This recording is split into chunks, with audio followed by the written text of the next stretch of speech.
Welcome back students to intelligent studies. तो आज हम पढ़ेंगे क्लास 7th इंग्लिश की बुक हनी कॉम का चैप्टर 4 जिसका नाम है the ashes that made trees Bloom. इसके question answers.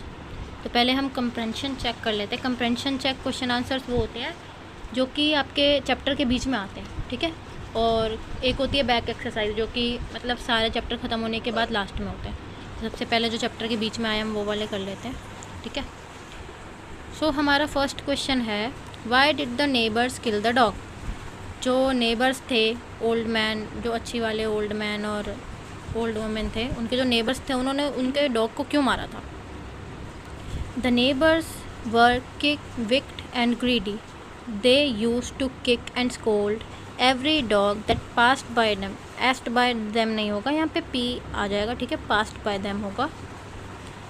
On hearing the news of treasure petted the dog. Eventually the old man and his wife killed the dog in anger.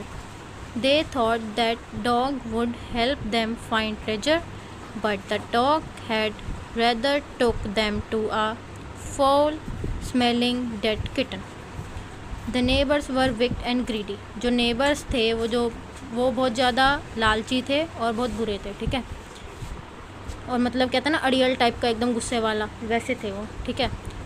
वो जो भी कोई उनके पास से डॉग जाता था ना उसको किक करते थे, लात मारते थे और उसको ऐसे चिल्लाते थे या भाग भाग ऐसे करते थे, उसको डराते थे, ठीक है।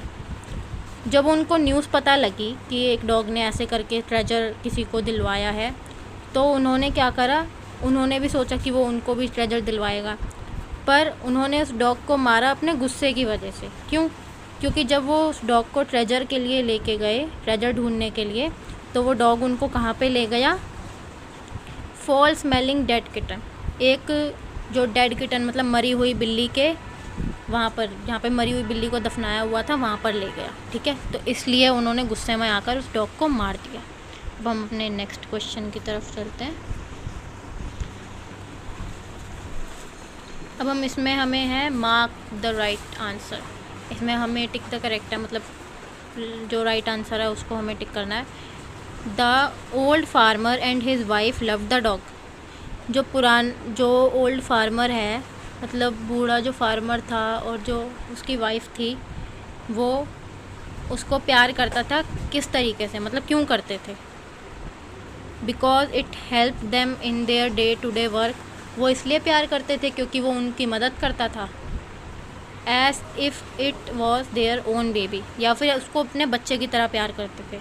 और हमारा ऑप्शन सी है as they were kind to all living beings, या फिर वो सभी लिविंग बींग के साथ बहुत ज़्यादा काइंड होते थे। तो इसमें हमारा करेक्ट ऑप्शन क्या है, वो इसलिए प्यार करते थे, ऑप्शन बी हमारा करेक्ट है।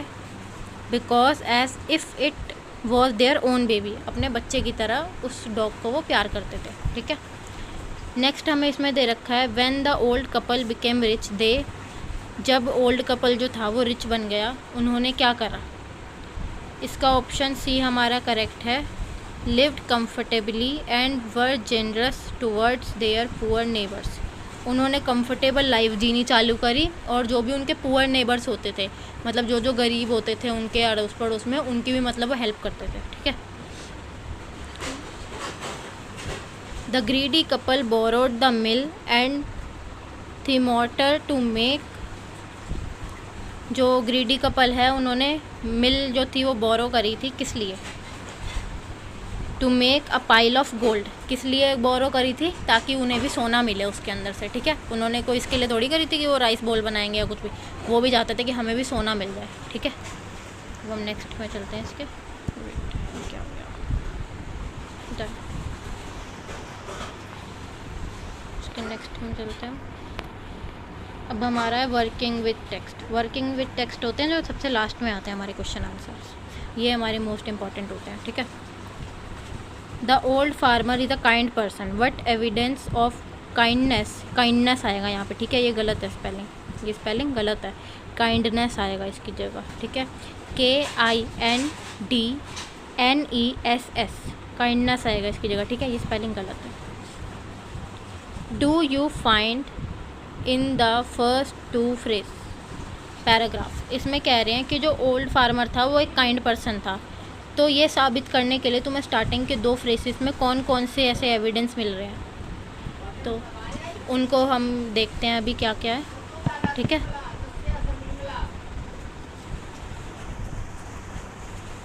कौन कौन से है हमारे। आंसर 1 है the old couple was kind and generous. The first paragraph stated that the old farmer and his wife treated the dog like their own child. He fed the dog with the tidbits of fish with their own chopsticks and offered boiled rice to him. सबसे पहला हमें क्या evidence मिलता है कि वो kind और generous है, कि जो डॉग है वो उसको अपने बच्चे की तरह पाल रहे हैं और उसको अपनी खुद की चॉपस्टिक से, मतलब मान लो अपने खुद के चम्मच से खाना खिला रहे हैं। ठीक है, और सेकंड हमें क्या मिलता है, सेकंड पैराग्राफ में क्या एविडेंस मिलता है। The second paragraph said that to provide food to the birds, the old farmer will often turn up the surface on the ground. जो ओल्ड फार्मर था वो जो बर्ड्स होती थी, बर्ड्स को भी क्या कहते हैं, वो खाना खिलाता था। ठीक है, both these instances prove that the old man was kind person. ये दोनों बातें क्या प्रूव करती हैं कि जो ओल्ड मैन था वो एक काइंड पर्सन था। तो हम इसके नेक्स्ट क्वेश्चन की तरफ चलते हैं। ठीक है, सेकेंड क्वेश्चन में हमें कह रहे हैं what did the dog do to lead the farmer to the hidden gold. Dog ने क्या करा फार्मर को छुपे हुए गोल्ड की तरफ ले जाने के लिए। The dog came running towards the farmer and kept it pause होते हैं डॉग के पैरों को पॉज बोलते हैं। ठीक है, against his legs and kept on directing towards a spot behind him. जो डॉग था वो फार्मर के जस्ट आगे मतलब चले जा रहा था और अपने जो फार्मर था, जो ओल्ड मैन था, उसको पीछे मतलब उसको पीछे अपने लेके आ रहा था। और जो फार्मर था वो उसके पीछे आ रहा था, तो उसको क्या लगा, the old man initially thought that the dog was playing but it kept on winning and running to and fro. But जो फार्मर था उसे लग रहा था कि शायद डॉग मेरे साथ खेल रहा है, इसीलिए मेरे को अपने पीछे लेके जा रहा है, तो फार्मर भी उसके पीछे जाता रहा।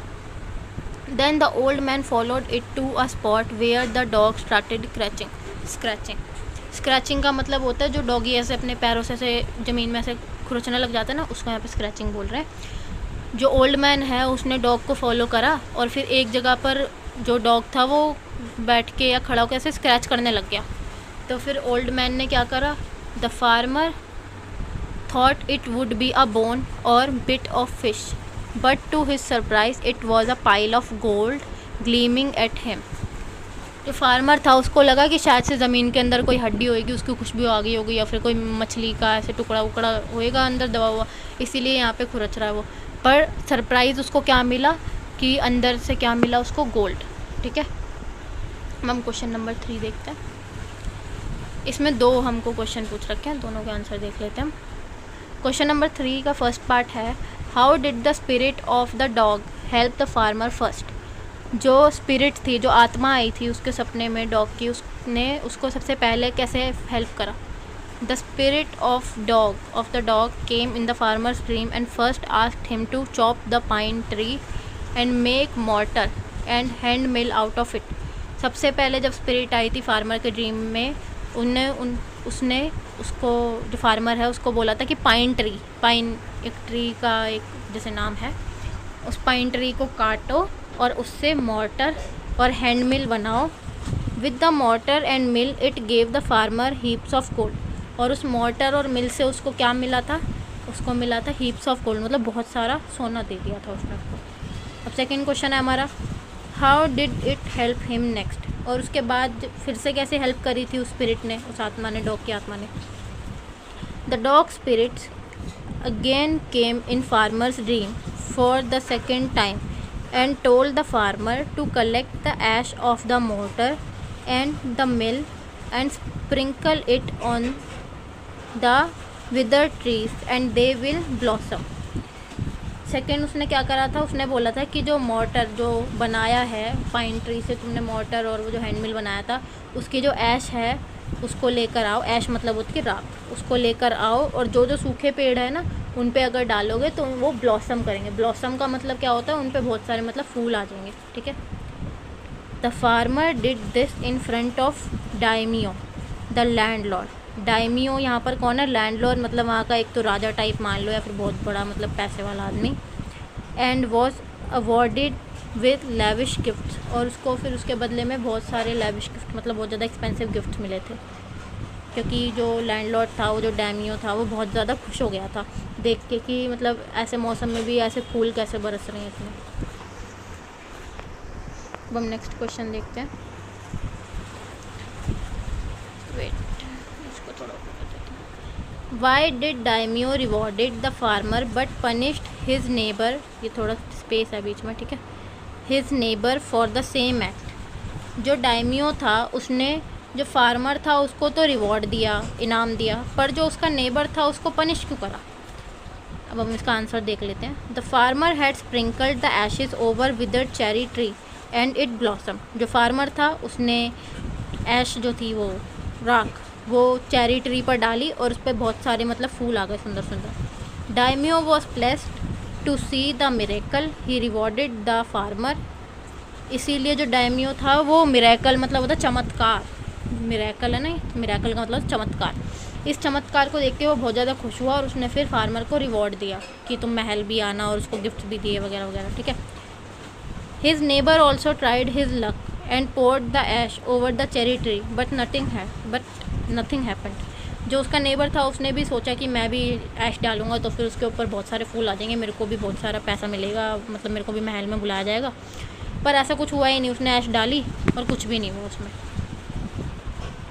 The tiny particles from the ash entered daimyo,